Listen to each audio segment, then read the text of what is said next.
Mandalay, the poet.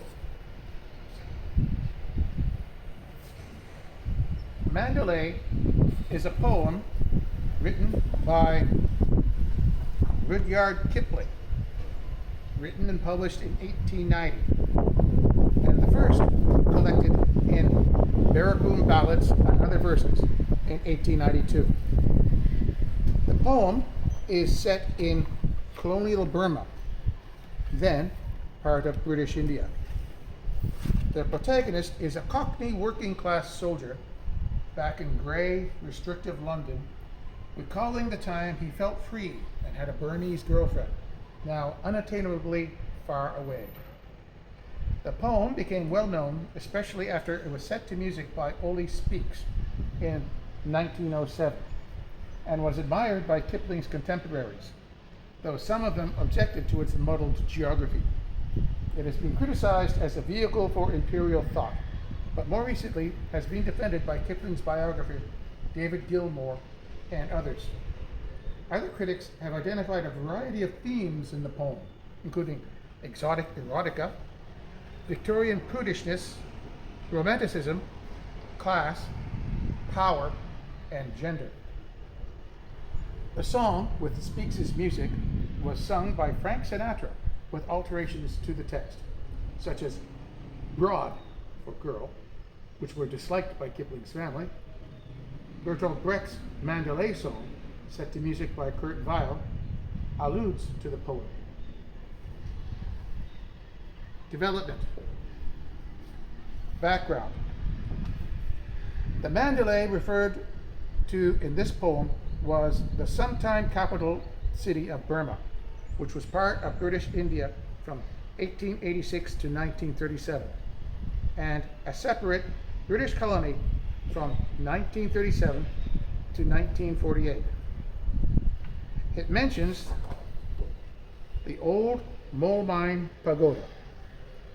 Mole Mine being the anglicized version of present-day Mao Lam Yine in southeastern Burma, on the eastern shore of the Gulf of Martaban. The British troops stationed in Burma traveled up and down the Irrawaddy River on paddle steamers run by the Irrawaddy Flotilla Company, the IFC.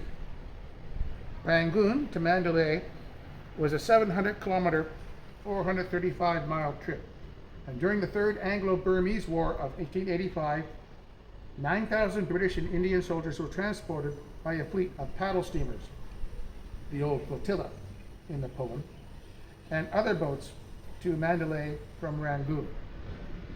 Guerrilla warfare followed the occupation of Mandalay, and British regiments remained in Burma for several years.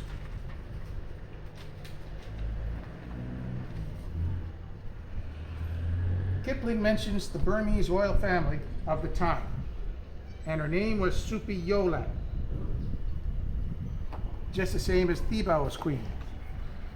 Again, Thibaw Min, 1859 to 1916, often spelled Thibaw at that time, was the last reigning king of Burma with his palace in Mandalay. He married his half-sister, Supiyolat, shortly before becoming king in 1878 in a bloody palace coup, supposedly engineered by his mother-in-law.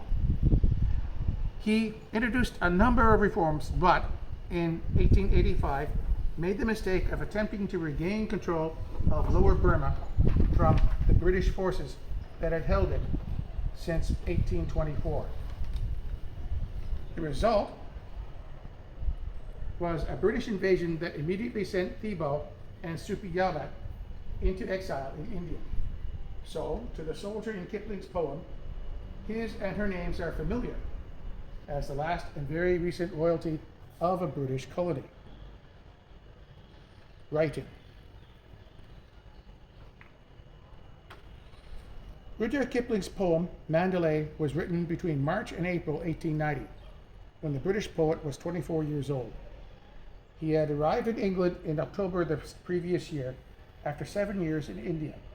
He had taken an eastward route home, traveling by steamship from Calcutta to Japan, then to San Francisco, then across the United States in company with his friends Alex and Ted Edmonia Hill. Rangoon had been the first port of call after Calcutta. Then there was an unplanned stop at Mole Mine. Kipling was struck by the beauty of the Burmese girls, writing at the time, "I love the Burman with a blind favoritism born of first impression. When I die, I will be a Burman, and I will always walk about with a pretty almond-colored girl who shall laugh and jest too, as a young maiden ought. She shall not pull a sari over her head when a man looks at her and glare suggestively from behind it, nor shall she tramp behind me when I walk, for these are the customs of India. She shall look all the world between the eyes at honesty and good fellowship, and I will teach her not to defile her pretty mouth with chopped tobacco in a cabbage leaf, but to inhale good cigarettes of Egypt's best brand." Kipling claimed that when in Mole Mine he had paid no attention to the pagoda his poem later made famous, because he was so struck by a Burmese beauty on the steps. Many Westerners of the era remarked on the beauty of Burmese men.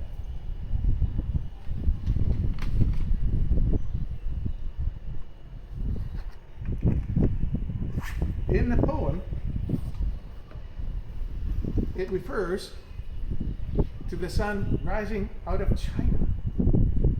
But if you know the geography, the flying fish and what was referred to as Indochina is across the bay from India, so he must be referring to the road to Mandalay on the way from India.